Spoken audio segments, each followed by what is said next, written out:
గౌడ లేదా గౌడ్ బ్రాహ్మణ వంశానికి చెందినవారు వీరు. గౌడ చరిత్ర ప్రకారం వీరి మూల పురుషుడు కౌండిన్య మహర్షి. అలాగే పరశురాముడు కూడా కౌండిన్య వంశంలోనే వాడే కాబట్టి ఉత్తర భారతానికి చెందిన గౌడ సరస్వతి బ్రాహ్మణులు పరశురాముణ్ణి వారి దైవంగా కొలుస్తారు. వీరికి పూర్వకాలంలో ఉపనయ సంస్కారములు వేదాధికారము కలదు. కానీ కాలక్రమేణా కొన్ని చారిత్రక కారణాల రీత్యా వీరు బ్రాహ్మణ స్థాయిని కోల్పోయారు. వీరే ప్రస్తుతం కొన్ని రాష్ట్రాలలో క్షత్రియ స్థాయిని, ఇంకొన్ని రాష్ట్రాలలో బ్రాహ్మణ స్థాయిని కలిగి ఉన్నారు. అంటే సారస్వత బ్రాహ్మణులుగా, గౌడ్ క్షత్రియులుగా, జైస్వాల్, సౌండి అనే వైశ్యులుగా కూడా విభజింపబడ్డారు. మరికొన్ని రాష్ట్రాలలో సాధారణ కల్లుగీత కార్మికులుగా కూడా ఉన్నారు. ఎక్కువగా మన తెలంగాణలో వీరిని కల్లుగీత కార్మికులుగానే చూస్తారు. వీరి ఆరాధ్య దైవం శివుడు, విష్ణువు, ఆదిశక్తి రేణుకాదేవి. వీరి వంశం వాడే అత్రి మహాముని. అతని వారసులే పంచగౌడులు. పంచగౌడులు అనగా పంచ ఋషులు. వారు క్రమంగా అత్రి మహర్షి నుండి మొదలై కౌండిన్యుడితో ప్రాచుర్యంలోకి వచ్చి కౌండిన్యుని వంశవృక్షమే నేడు దేశం మొత్తం శాఖోపశాఖలుగా విస్తరింపబడ్డారు. గౌడ చరిత్రలోకి వెళ్తే బెంగాల్లో గౌడ ప్రాంతం భారతదేశంలో ఒకప్పుడు రాజ్యంగా ఉండేది.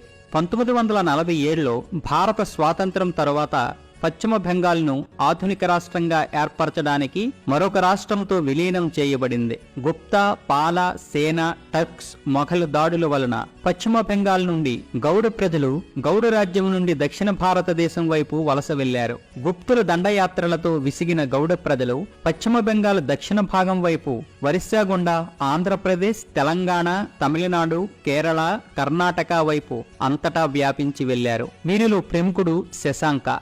ఇతడు సామాన్య శకం 630 నుంచి 637 వరకు బెంగాల్ మొట్టమొదటి గౌడరాజు.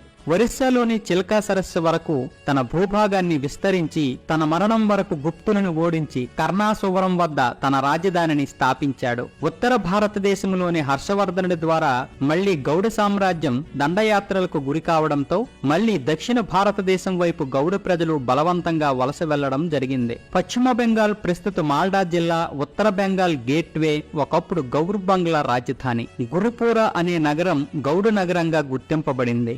గౌడ నగరానికి చెందిన ప్రజలు 5వ శతాబ్దంలో ఉన్న గౌర్ నగరానికి చెందినవారు. పశ్చిమ బెంగాల్లో పాలరాజవంశం లక్ష్మణ్ సేన్ గౌడు పరిపాలించబడింది. దీనిని అశ్మానాబాటిగా పిలిచేవారు. సామాన్య శక పూర్వం 1204లో బెకీతీర్ ఖల్జీ బెంగాలును జయించే వరకు సేన్ రాజులు బెంగాల్ను పరిపాలించారు. ఖల్జీ దండయాత్రతో ఆంధ్రప్రదేశ్, తెలంగాణ, కర్ణాటక, తమిళనాడు, కేరళ వైపు దక్షిణ ఒరిస్సా గుండా వలస వెళ్లారు. రుత్నిక్నిక్ బార్బుక్షా పశ్చిమ బెంగాల్లో గౌడ అనే ఒక రాజ్యాన్ని పాలించాడు. ఉషాయిసా 15వ శతాబ్దంలో పశ్చిమ బెంగాల్లో గౌడ సుల్తాన్ ఒకసారి ముస్లింలు ముట్టడించిన తర్వాత గౌడ ప్రావిన్స్ పాలకులు ఒరిస్సా ద్వారా ఆంధ్రప్రదేశ్, కర్ణాటక ప్రాంతానికి దక్షిణాన వలస వెళ్లారు. తూర్పు చాళుక్యులు సోమవంశ క్షత్రియులు.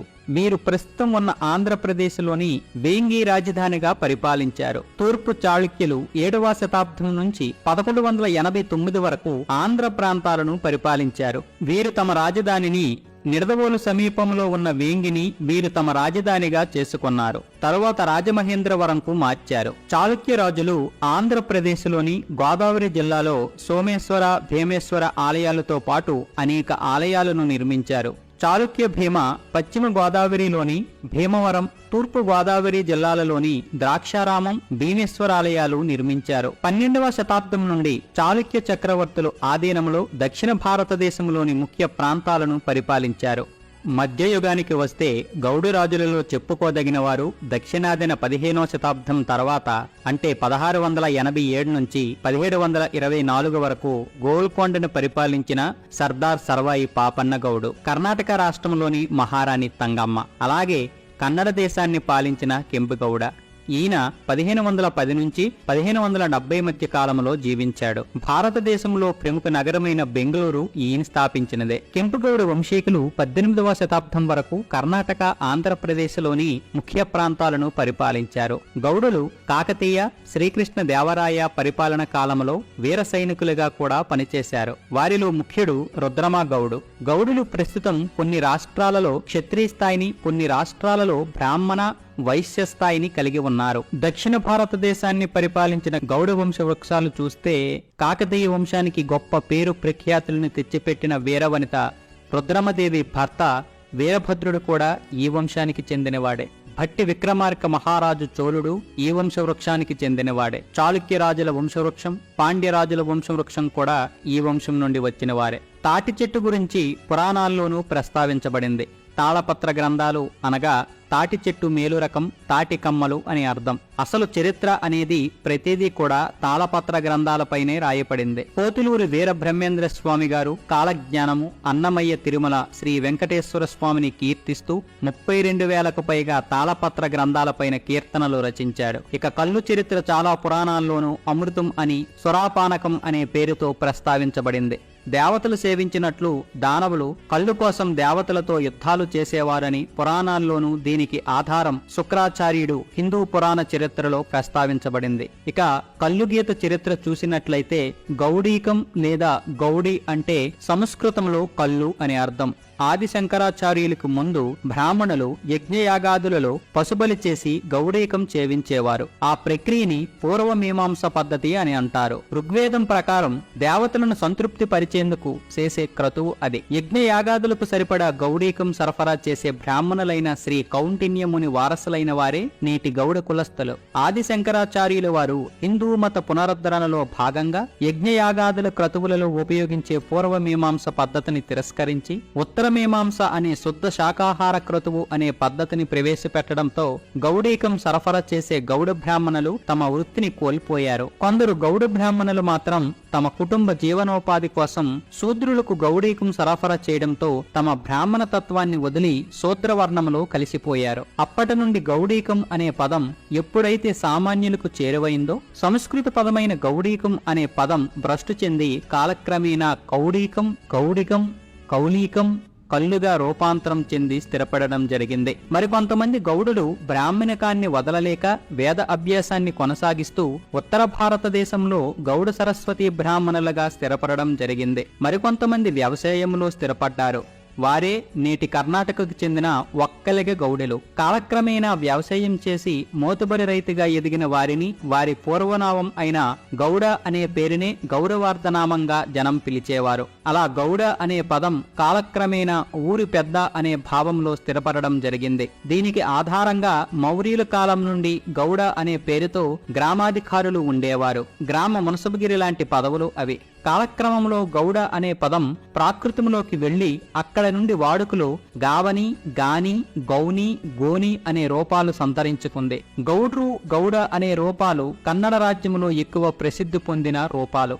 గాని, గోని, గౌని అని తెలుగువారి ఇంటి పేరులో రెండో భాగంలో ఉంటుంది. మొదటి భాగంలో ఉన్న సోమ, పోల, రుద్ర ఇవన్నీ వ్యక్తిని సూచించే పేర్లు. రుద్రగౌడ అనే వ్యక్తి వంశాన్ని వాడుకలో రుద్రగౌడిని వారుగా పిలిచేవారు. కాలక్రమేణా అది రుద్రగౌని అయ్యింది. అలాగే కొన్ని చోట్ల రుద్రగాని, రుద్రగోని, రుద్రగౌని కూడా అయ్యింది. గౌడ కులం వారిలో అందరికీ ఈ తరహా గౌని, గాని ఇంటి పేర్లు ఉండకపోవచ్చు. కారణం గ్రామాధికారులుగా వ్యవహరించిన కుటుంబాలకు రాజోద్యోగం, సైన్యంలో విధులు నిర్వహించిన వారికి, సైన్యాధ్యక్షులుగా ఉన్నవారి కుటుంబాలకే ఈ తరహా ఇంటి పేర్లు వారసత్వంగా కొనసాగాయి. మిగతా వారికి అంటే వ్యవసాయం, పశుపోషణ, చేతి వృత్తులు, కల్లుగీత వంటి వృత్తులు కొనసాగించిన వారికి ఇంటి పేర్లు వారుండే ఊరిని బట్టి ఏర్పడ్డాయి. వృత్తిని తల్లిగా భావిస్తారు వీళ్ళు. అందుకే కాళ్ళకి బంధం, నడుముకు మోకు, వెనక లొట్ట, పక్కన కత్తుల పొది. నిత్యం చెట్లు ఎక్కి దిగే గీత కార్మికులు వేషం ఇది. వీరి వృత్తి మృత్యువుతో పోరాటమే అనాలి. చెట్ల మీదకి ఎక్కే వీరు పసిరిక పాములు, తేళ్లు, మండ్రగబ్బలతో సహజీవనం చేస్తుంటారు. పాము కాటుకు గురైన, కాలు జారి చెట్టుపై నుంచి జారిపడిన మరణమే. కల్లు గీతను బతుకు తెరువుగా చేసుకున్నవారు తెలంగాణ, ఆంధ్రప్రదేశ్ ఈ రెండు రాష్ట్రంలో దాదాపు 50 లక్షల మంది ఉన్నారు. అన్ని జిల్లాలలో ఈ వృత్తి మీద బతికేవారున్నారు.